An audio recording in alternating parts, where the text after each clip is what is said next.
Good morning, everybody. I'm Keegan. Welcome back to the channel. It's been a minute since we had an update, but been acquiring parts. Ended up with some spacers off of eBay, real cheap, like 70 bucks, and ended up going to a pull apart that was pointed out to me to have the Forester struts. So it's going to be a direct 2-inch lift alone with the struts, and then an extra 1.5 inches with the spacers.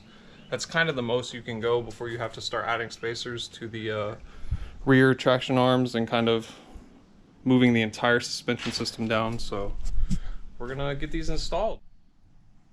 All right, guys, we're like 5 minutes into the strut. We've started using our spring compressor. I kind of just did the 3 links. I probably should have grabbed more, and I probably should have done the same level. However, if I'm comfortable with it, and they have these little lockouts, so it's kind of a little peace of mind. But we've got the spring down low enough where we can kind of move this grommet around and kind of hit these studs out with the hammer, and we'll do each one. I'm gonna do it at the biggest opening right here, and I was going to tack weld them, but they have a little rest in the let's see if we can focus. They have a little rest right here in the mount, so I'm not gonna even have to worry about them kind of falling in. So it's a little better, and we're gonna see how hard these studs are to get out. Alrighty, first bolt out, and you can see how they have these little ribs to kind of hold it in place. So that's what you're fighting with when you're hitting it out. You can also put it in the vise once you get it low enough, but I thankfully was able to get it out with just a hammer. You can kind of see the ribs where it was sitting. And we're gonna put the shouldered bolt in to kind of hold the bottom of this spacer. And I believe you put the one nut in, and then you also do another nut on the top hat. And these do get spaced down completely, just 1 inch farther down. One finished strut later, this is what she looks like with the longer studs. We got the nut right in. I will say, if you end up doing this, be sure to not kind of murder this rubber, and there's a mark, kind of an indicator. So I'm gonna have to rotate this strut a little bit once it's in the car. It shouldn't be too hard, but that's one down. We got one more kind of difficult one to do, and then those two should be really easy. Here they are with their shiny new tops.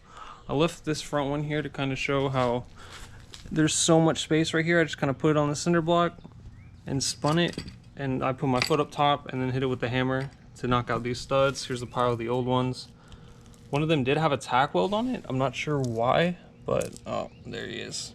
Ended up pulling up the cutoff wheel. Gave it a quick blip, but they all came out pretty easy.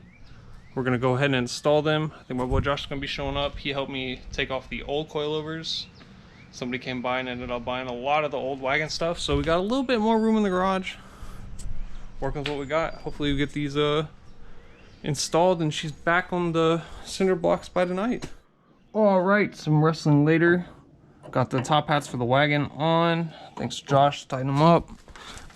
When you go this high, you gotta say you do have to drop the sway bar links because it's just way too far. I'm sure they have extensions. I'll look and see how much they are, but I also know most people just run without the sway bar. So right now we're just leaving the sway bar up because the evap delete tank that will be deleted is right now zip tied up, and it's a little bit of a wrestling process, but I found it best to kind of have one person up top and then one person at the bottom kind of push down to start this bottom bolt. And then once you have the bottom bolt on, use the wood, put it on the lugs gently so you don't murder any threads. Go up with the jack a little bit to kind of pivot the hub farther in, and then you can start that top bolt. Alrighty, we put the rear back down on the ground. It is quite a bit higher. Hopefully the travel for the car, when it bumps or anything, it goes in this direction. So I'm not too worried about it not hitting up here, and I probably will end up flaring the car, so we'll have a bit more clearance for hopefully a bigger tire.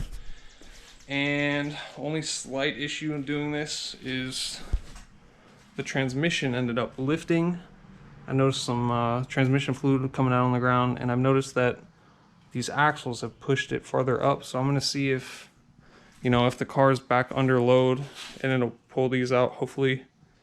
Whether that's okay. If it's not going to be okay, I don't want to start breaking axles just for negligence, so to say. But it's definitely a lot higher. I would put it down on the front, but tomorrow we're hopefully going to get started on tube in the front end. Hopefully all of my tubes here tomorrow. But we will see you. Thanks for checking in on this process of the spacers and some Forester struts.